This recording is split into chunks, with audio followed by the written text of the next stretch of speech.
Good afternoon, or should I say evening, morning. Morning? At any rate, I am the Game Master. Pleased to make your acquaintance. Before we begin, there is something I must tell you. You see, my job is to draw you into this world with my voice and cards, which is why I believe it best for you to play with the sound on. In fact, I insist on it. However, as you can see, my voice is subtitled, so you can always read along as well.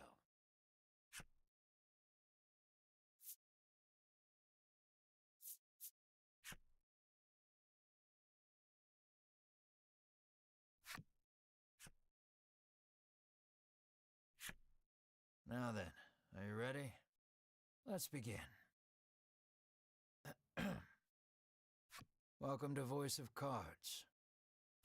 You are about to take the first steps of your adventure. Through a realm of sword and sorcery you will travel, battling bloodthirsty monsters as you strive to realize your ambitions. I have every faith you will accomplish great things here. I am merely a witness to your exploits. Now then, your departure draws nigh. May your journey be a safe one.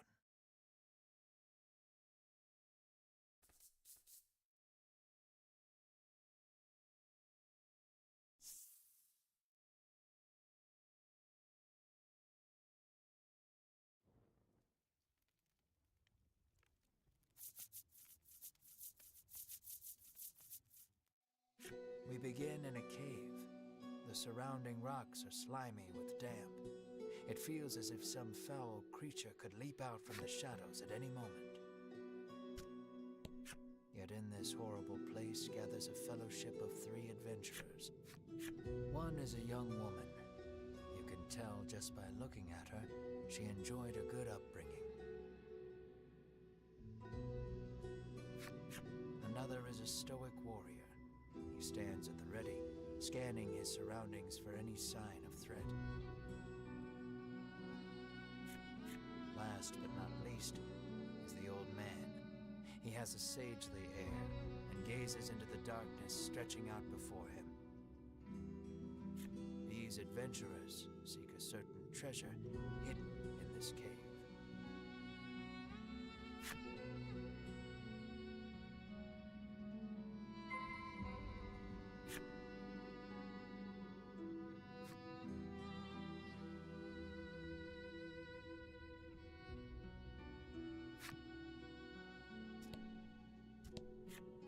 An iron door towers before you.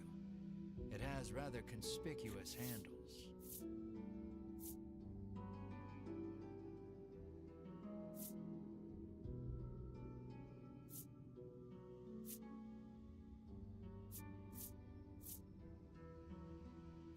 The stoic man takes hold of the handles and pushes as hard as he can.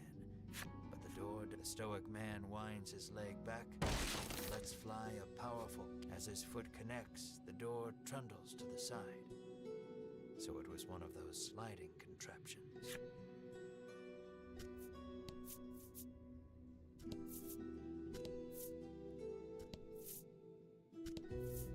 Something leaps out at the fellowship from the darkness.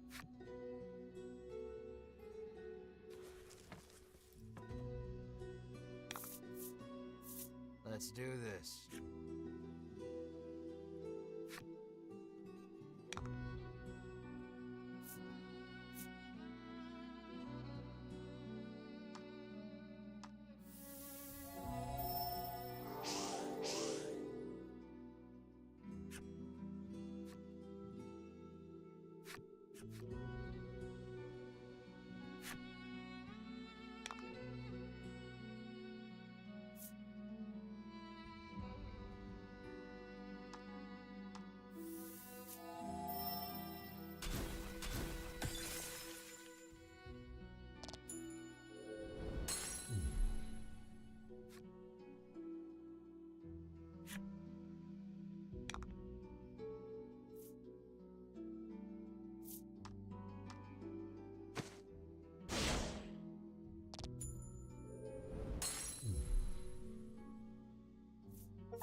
these adventurers have seen their fair share of battle and defeat their attackers with ease.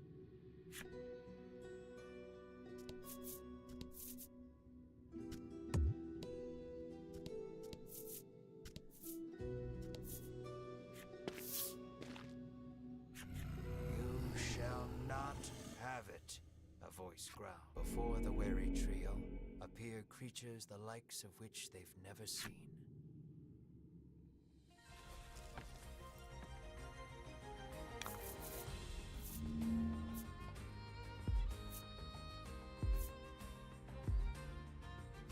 Don't hold back.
The young woman edges around the monster's bulk to stand before the treasure chest.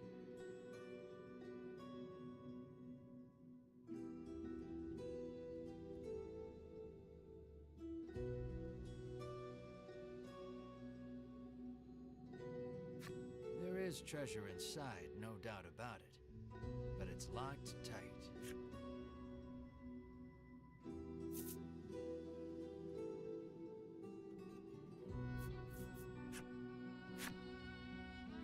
The woman slides the simple key into the lock. The chest clicks open.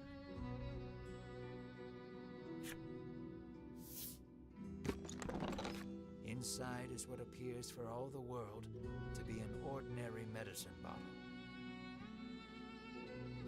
At last, we've retrieved the royal treasure, the old man says. The woman and warrior exchange a nod. Their quest complete, the triumphant trio put the cave behind them.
This is Castle Advent.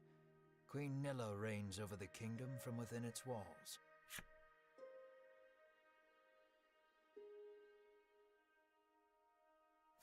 In the crowded audience chamber jostle all manner of knights, adventurers, and bounty hunters. The white-robed adventurers stand close to the throne.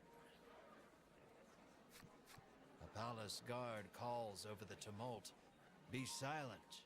Her Royal Majesty graces us with her presence."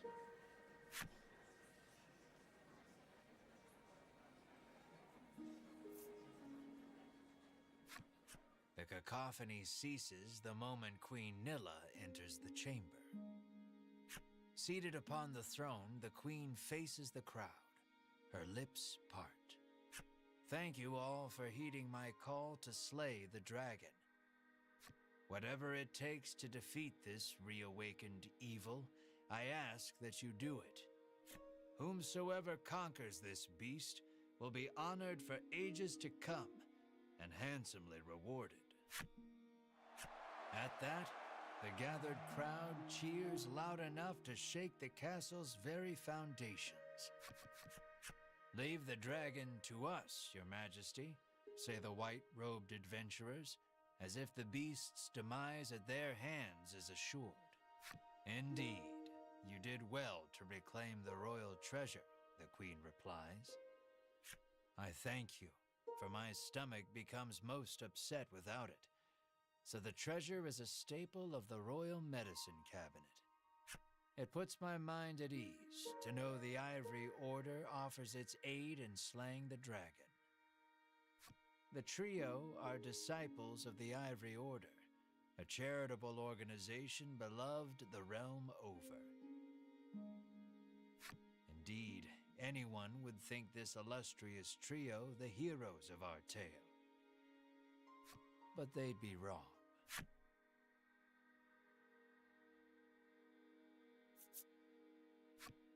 So we just gotta slay the dragon and we'll be drowning in gold. The man trails off, drooling over unknowable fantasies. Beside him, a strange creature lets out a chirping coo. Pay attention, because this is important. There he is, or there you are, I should say, the hero of our tale. A humble bounty hunter. You love little in this realm more than coin. A seemingly tedious fellow who doesn't hesitate to claim the title of hero for yourself. When you heard about the quest to slay the dragon, it was the promise of reward that lured you to the castle. Now then, if you wish to officially register for the hunt, see me so I can get your signature. You wonder why you need to sign anything, but head for the guard anyway.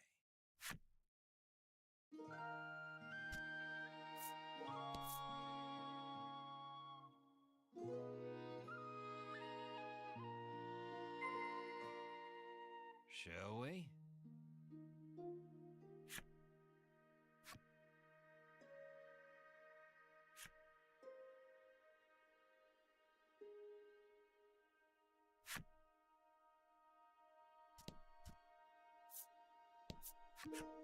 We of the Ivory Order will be the ones to restore peace to the land, brags a white-robed man.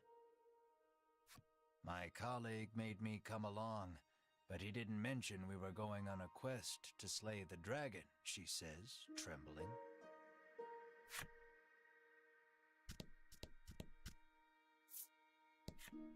The man takes one look at your companion and shrieks, "Monster!"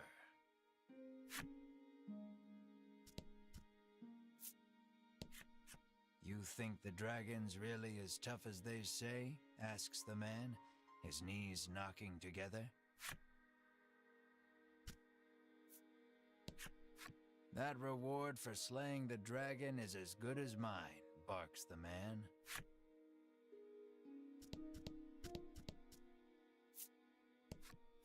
You'll need tough gear if you're going to beat the dragon, the man tells you.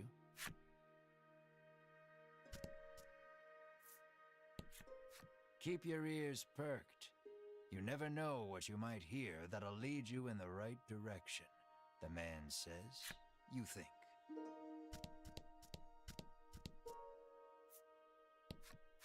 If the heroes of the Ivory Order are hunting the dragon, he's as good as dead, says the man, relief spreading across his face.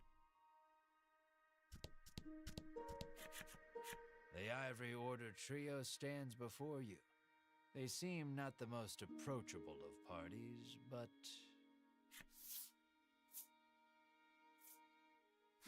You inquire about their identities. We are disciples of the Ivory Order. It is our duty to aid the realm and its people however we can. The Order's principal focus is developing medicine to distribute to people throughout the world. They begin blathering an answer to a question you didn't even ask. Sensing a long lecture ahead, you seize on the first chance to extricate yourself from their presence.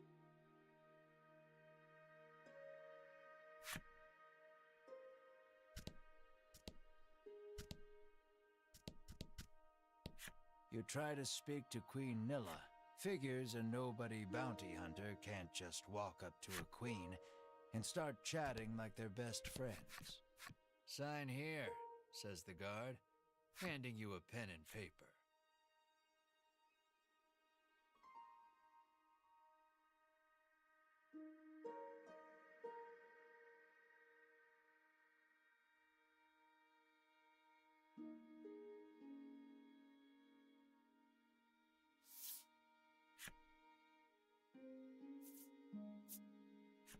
You sign your name. A fine name.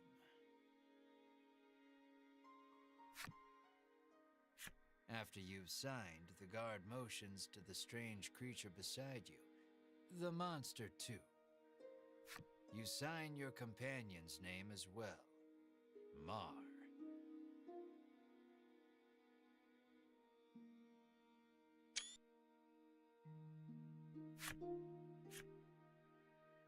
Mar, your friend and sometimes traveling companion.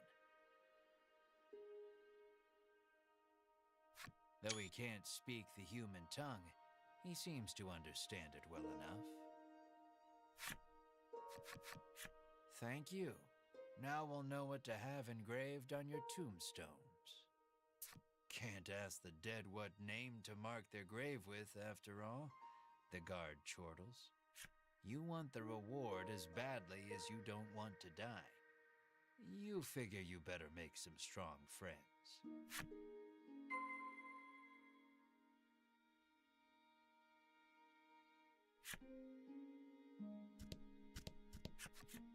Offer to join forces with the Ivory Order trio?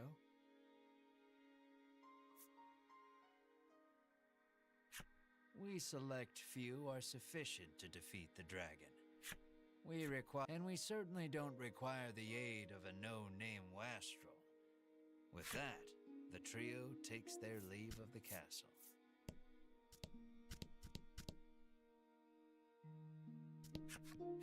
Let us depart. You catch a glimpse, and then the two disappear out of the audience chamber. You ask him. You weren't planning on sharing either, so you don't try to change his mind. You've yet to find any help for your quest. Things don't look that reassuring as they are, but the decision is up to you.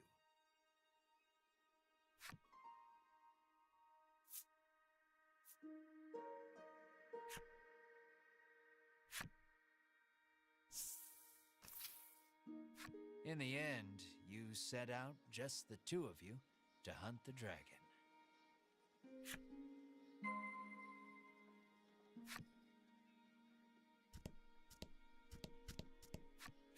How may I help you? The proprietress inquires.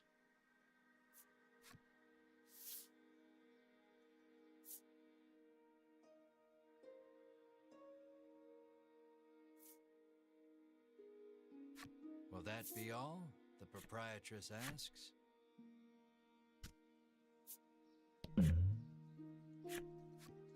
A weapons merchant accosts you in the street, despite your best efforts to mind your own business. He speaks to you in a voice barely above a whisper. You want the most powerful weapon there ever was? He conspicuously checks his surroundings before revealing this weapon of apparent renown to you. To hear him tell it, this is a legendary weapon, and one of its kind at that. It can be yours for 20,000 gold pieces. You can smell the scam a mile away, and yet the aura of this weapon does have something of the legendary about it.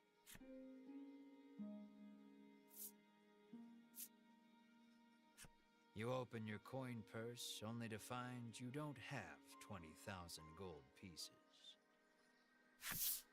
No money, no sale. He tucks the weapon away once more. The old man kindly warned you of the dangerous monsters outside of town. The door is shut tight. You spy a keyhole on it, suggesting the existence of a corresponding key.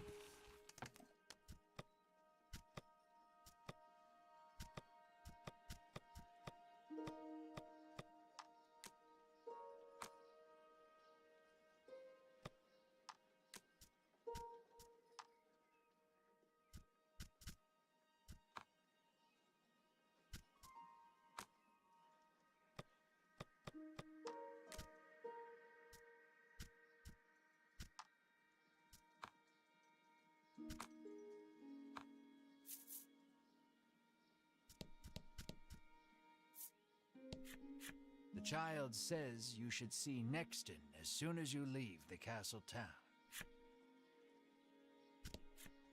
You peek inside the carriage shop only to hear the owner call out that they're closed. Guess you won't be making use of them after all.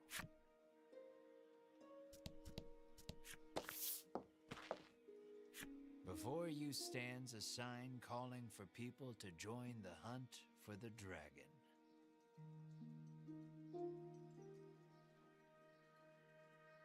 Earlier, you saw the bit about the handsome reward for whoever slays the dragon, and hightailed it to the castle. A woman stares at the sign, transfixed. Her face curls into a scowl as she notices you. "Monster!" the woman cries, and flings magic at Mar. Startled by the spell, Mar grows dizzy.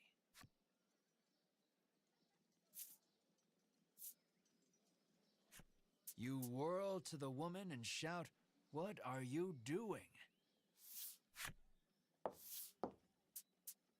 "This ain't a monster," you growl, as the woman snarls over you, "I hate monsters." The two of you bicker for quite a while.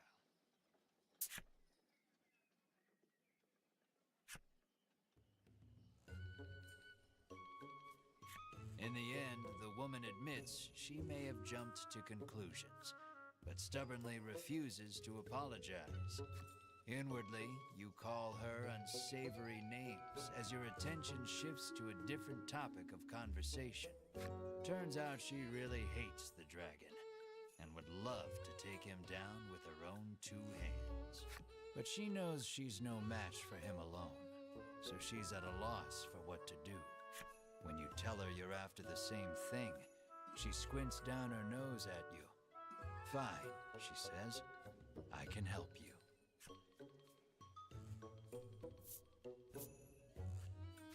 She's a little annoying, but you are looking for quest companions. "I only want to see the dragon dead. I don't care about anything else," she mutters. You overhear her remarks and grin without thinking. Then you don't care about getting a share of the reward.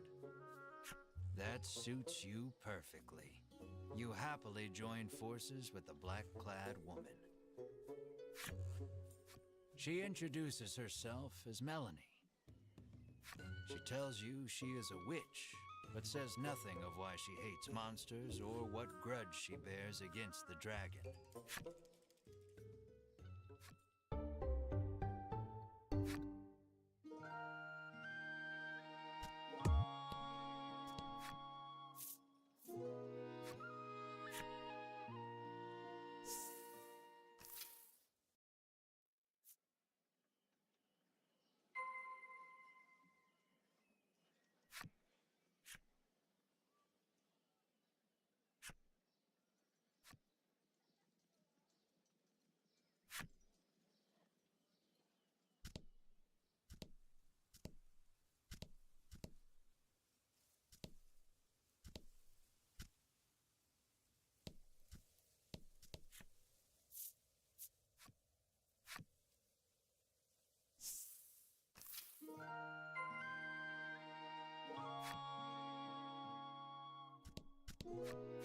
How may I help you? The proprietor inquires.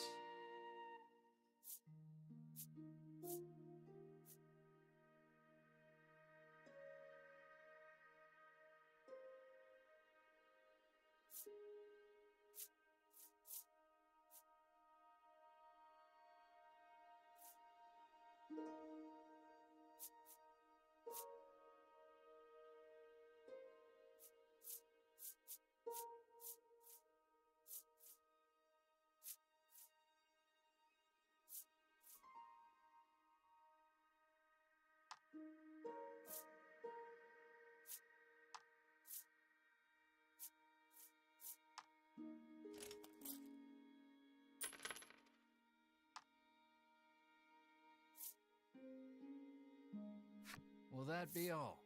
The proprietor asks.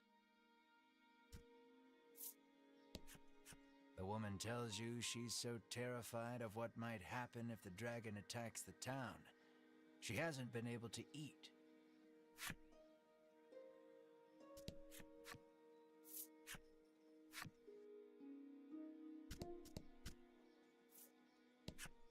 Welcome to Nexton, hails a man. The man doesn't respond to any question except to parrot back his original greeting. The man helpfully advises you take the opportunity to purchase equipment and curatives while you are in town. A woman sits hunched over by the side of the road. She's sprained her ankle and needs you to take her to the nearby apothecary. You try to lift the woman into your arms, but the weight's too much for you to bear. You lay the woman back down where you found her and mutter a quiet farewell before turning to leave. Upon seeing that, Melanie snaps. What kind of person are you?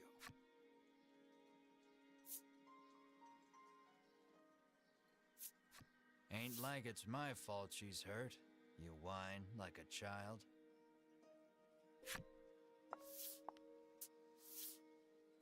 Ignoring you, Melanie gingerly helps the woman up. Mar bends so the woman can get on his back, and the two of them head off in search of the apothecary. You watch them walk away for a moment before following, complaining to yourself about what a waste of time this is.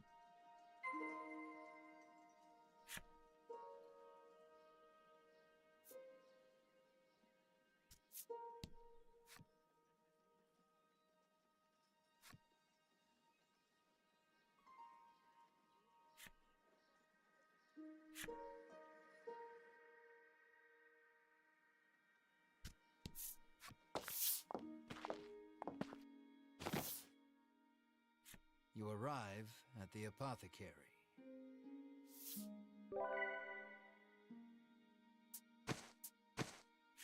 After taking a curative, the woman begins hopping up and nothing holds a candle to Ivory Order medicine, she beams. She thanks you and pulls something from her breast pocket.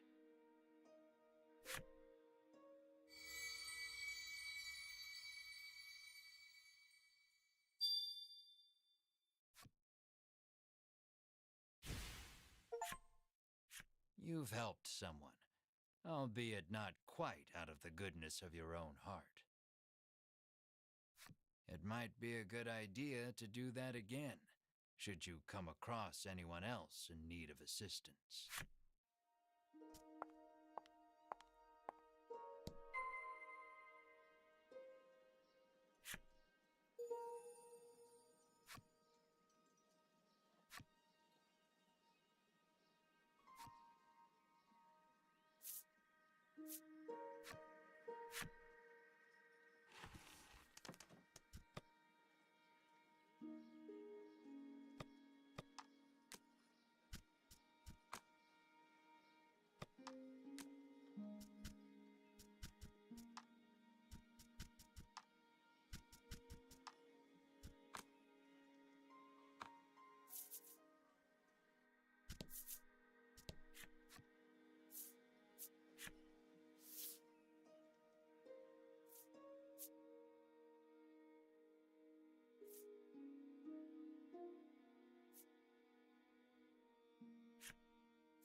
The girl says if you follow this road northwest for a bit, you'll come to Thryston.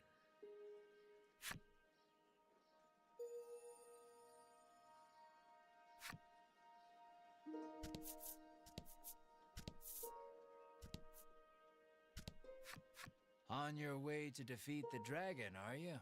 The innkeeper inquires as you set foot inside. The innkeeper gives you a room free of charge in a show of support for any and all who wish to defeat the dragon.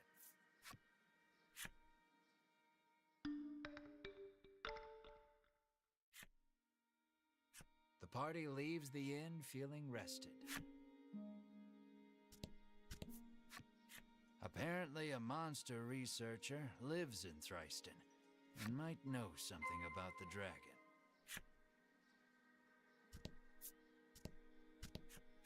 It seems the majority of the world's medicine is made by the Ivory Order. Many people depend on it.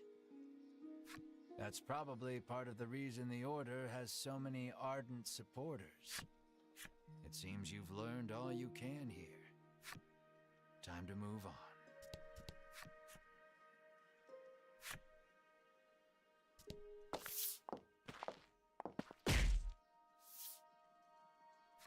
As your eyes roam everywhere but the path you walk, you barrel right into someone. When you turn to see who it is, you see the Ivory Order trio from the castle. Winifred, are you all right? The sagely old man asks the woman, voice full of concern. I'm fine, the woman called Winifred replied. Berwin, the old man calls, turning to their stoic companion. He jerks forward, as if to defend Hedwyn and Winifred. The trio advances on you. How dare you treat disciples of the Ivory Order with such disrespect?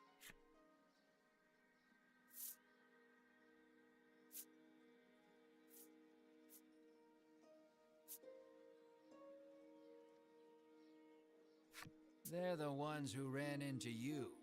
So if anything, they should be apologizing.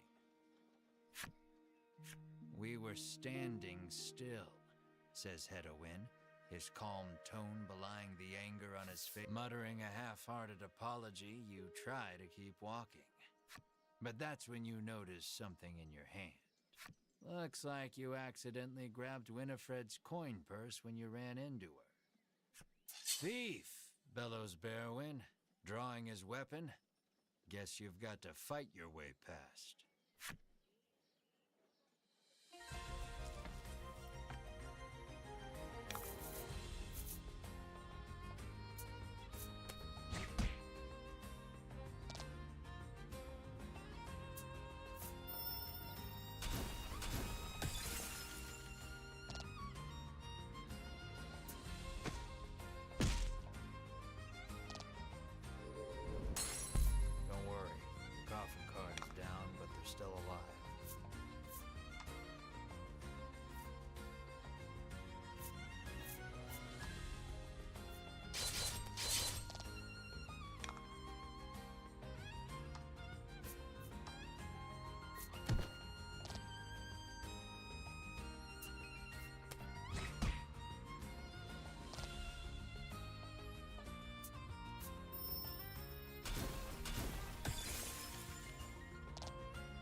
The Ivory Order laid you out flat.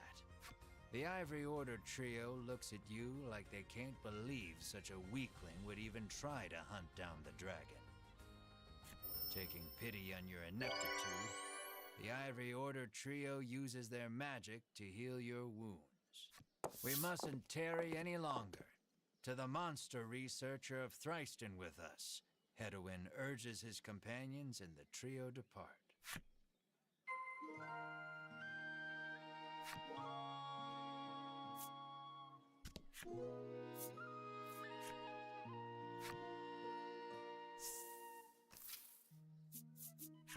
Aimless wandering can be fun, but if you want purpose and direction, I'd suggest sticking to the path.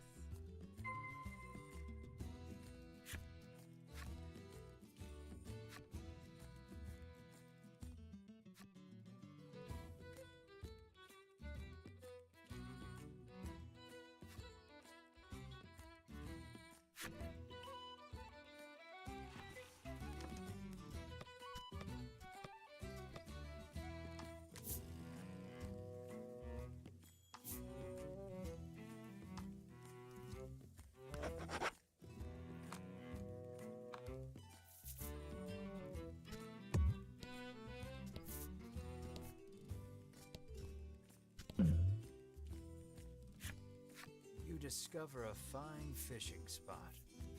You decide to fish a while with your companion. As you wait for a bite, all your companion's rods bend at once. You decide to put your unresponsive rod down and help someone else with theirs. The water's surface undulates violently. You get a feeling that the fish arcs in the air and falls straight down into Mars' waiting mouth. What a satisfied look.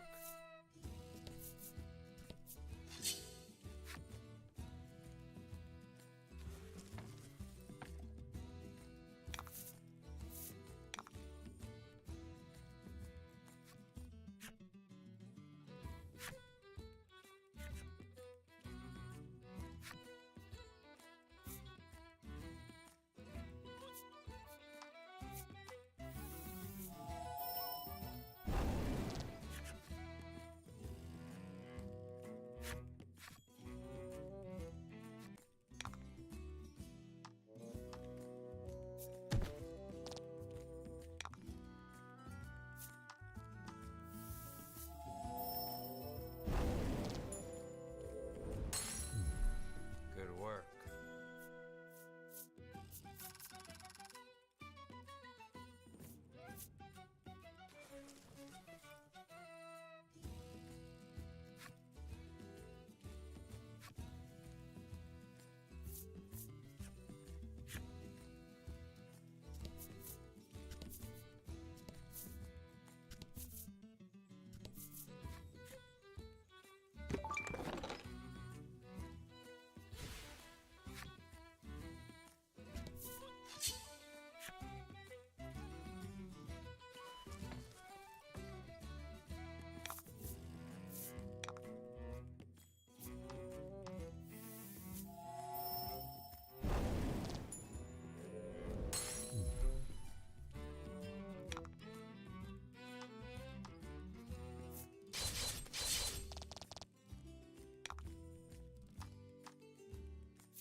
About the enemy.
gradually become aware of a voice calling out to your party. Looking around, you spy an old man. A traveler like you, perhaps? You yank the old man free. Oh, while you're here, would you mind taking me to Nexton? He asks.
It seems an old friend. He says he'll make it worth your while. Will you show him the way to Nexton? You ask the old man about himself. It turns out he belongs to a wealthy family. Visions of you offer him safe passage to Nexton.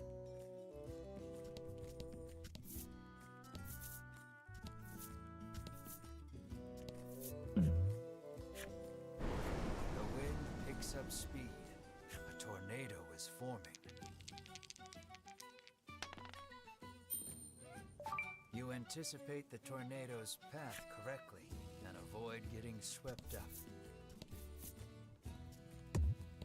You can't walk on.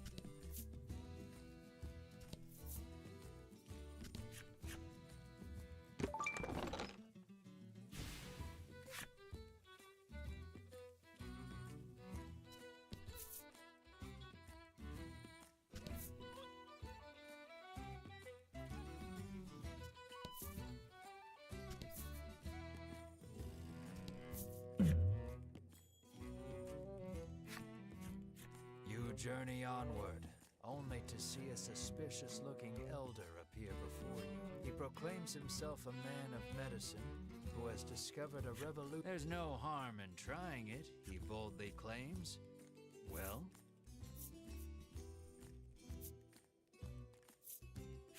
Mar leaps out and takes up the bottle. Mar's eyes seem a bit brighter.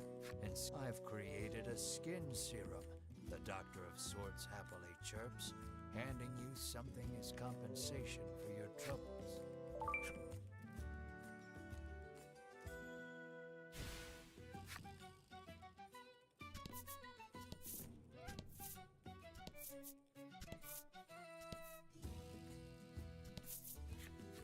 You kick a rock down the road, muttering about what jerks those three from the Ivory Order. Cut it out, chides Melanie.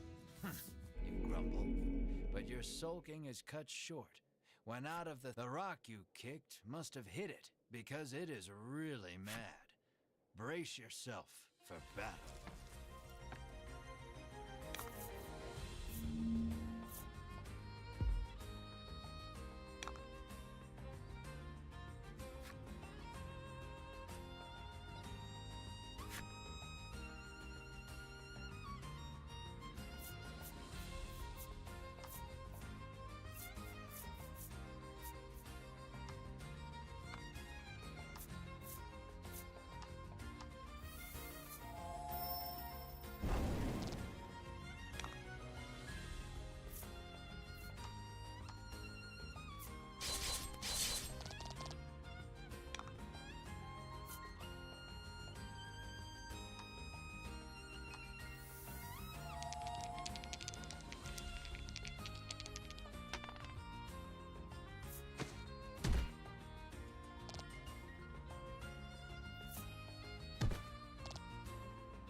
The man says you'll need a torch, and, he adds, it just so happens you can buy them at the item shop.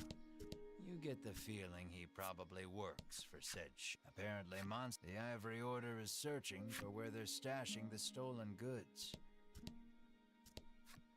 Well, if it isn't the head, you've clearly been mistaken for someone else. But the innkeeper looks so excited that you dare not burst her. It seems the sound. His neighbors complained about the noise, though, and all has been quiet since. Cyprian Ombre, I'm sorry. All the townsfolk affectionately call him Cypri. If anyone knows anything about the dragon, it's him. He's a veritable monster expert. You ask Cypri if he knows anything about the dragon. He says he'll tell you if you do him the monsters stole a precious treasure. If you reclaim the treasure, Cypri promises to tell you all he knows about the dragon.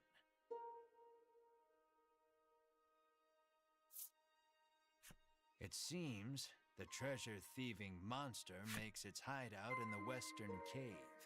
That's where you'll want to head.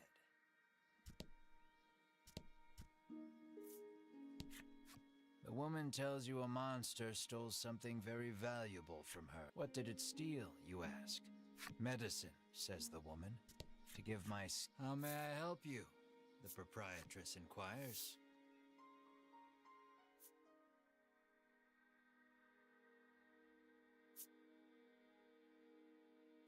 Will that be all? The proprietress asks.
This is the game parlor. Come play cards, the boy at reception calls.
Good job. The boy praises you, proffering a gift in commemoration of your first win.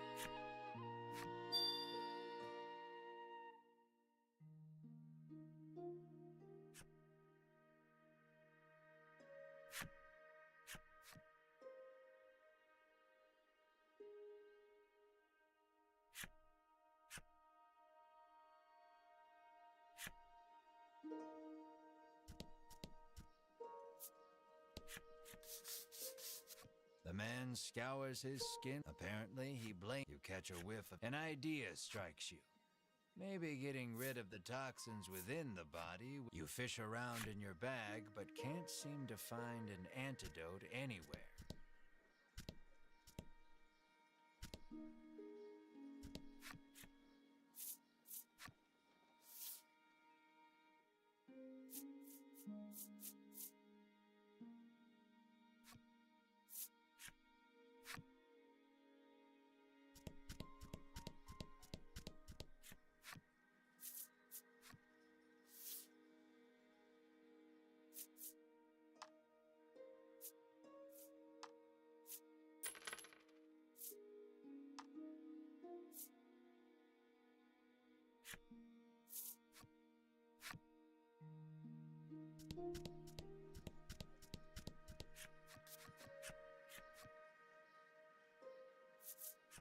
You hand him an antidote and he chugs it down. As soon as he's finished, overjoyed, from his breast pocket, the man pulls out something to give you in thanks.